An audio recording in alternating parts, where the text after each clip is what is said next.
Cool. So a background to Circa and myself. I'm Charlie Reid. I'm the UK General Manager and Head of Radio of Circa's UK office. As a background to Circa, launched initially in 2013.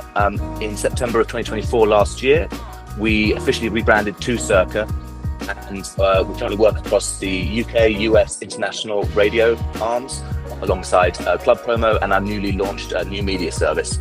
So looking to be one-stop shop for all your industry needs. So yeah, how we work with radio data. I mean, there's two ways to answer that question. Obviously, radio data is the kind of key backbone of what we do in the radio services. It's the first thing I check in the morning every day. Ultimately, the first way is reflecting support to our partners and reflecting support to radio, recognizing where support lies, whether that be within specific pockets of the UK or within our international radio service, different parts of the world in South America or Europe. It's very key to work out where that support is. The second way that we lean on that data is by supporting our partners with that data, trying to prove the value of radio. So whether that be impacts or listener numbers, it's very important for us to reflect to our clients, whether that be labels or managers, where support is and how many listeners we have, so that we can ultimately lean on that support to further success elsewhere, be that across DSPs, live or socials. It's that kind of data that we lean on to really prove the value of our work. Yeah, so in the morning I will check radio data, see where spins have come in, see where spins aren't coming in, see how many listeners certain shows are. Obviously, I have a great background having worked previously at EMI in Colombia on UK radio, but something like the international radio service that we run, that's more of a fact-finding mission to find out where those key supporters are in the world. So, for example, working on different artists and genres, we check on a Monday, say, international radio pick up and see where the music is connecting, and reflect that to our label partners and our manager partners, with the view that perhaps they ultimately put more resources into those regions to really access those fans and build more of an audience. Yeah, so obviously Warm and different radio services ultimately, save a lot of the legwork in terms of whether it be previously we would be Googling or reaching out to partners for updates as to support. With the services like Warm, we can immediately get that kind of one-stop picture of where that support is and how we can best use it. Yeah, so the continued importance of radio is an interesting one. There's kind of two ways to answer that question. One, I think there's no one lever in the industry nowadays that you can pull to try and establish an artist campaign. So whether that's, across live, socials, radio, TV, press, they all have an impact, and it's important for artists to have a strategy and to be putting resources into each one of those. So radio is very much still a key part of that kind of patchwork. But secondly, post-COVID, we've very much found that there's an increased desire in response to DSPs and editorial support for curated content, for key champions, be them Jack Saunders in the UK or Zane Lowe in LA, to really curate and present to their audience what they're listening to, why they're passionate about music. And it's that kind of curated context around those artists that we find is more valuable in actually making fans. Streams can be cheap, but ultimately listening to a radio show or a presenter that you really believe in and listening to their picks, it's like having a friend recommending you music, which is ultimately more impactful and ultimately better for the artists.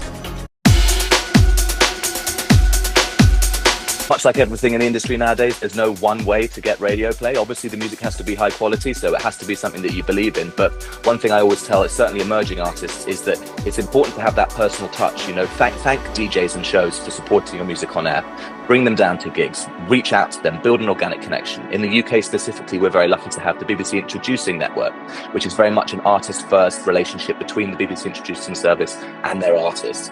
And when you get spins on that, it feels like a real personal connection. And we've seen artists throughout the years, whether it be Ed Sheeran, Florence and the Machine, whoever, Disclosure, they start with their first few spins on radio from BBC Introducing, and it's thanking those presenters and producers who've selected you, building an organic relationship that carries you through all the way, so that when, it's often we find that personal touch really does make the difference when an artist is, ultimately involved in it, and it's not the team, the label, the managers, it's the artists themselves leaning into that side of the business and saying, hey, I want to champion my music and I want to thank you for it and I want to bring you down to the gig and this is what we're doing and here's the next single. We find that personal touch really does help. Also, another tip and trick is that we very much lean on the data.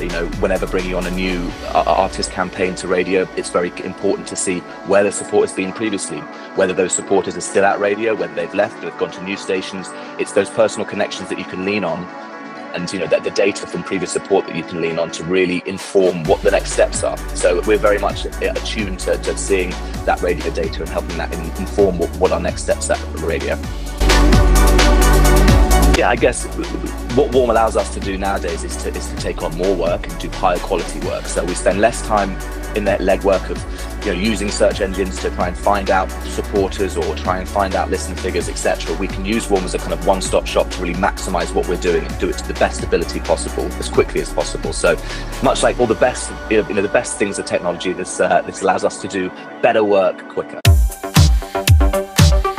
At radio station at the moment, well, normally the stuff that's playing my stuff, but as historically, I've always been a big Six Music head. I love the fact that BBC Six Music, it positions itself as an alternative, but there's a home for pretty much anything at that station if there's the passion from the presenters and production teams. Doesn't matter the profile of the project, doesn't matter the previous music that the project's put out.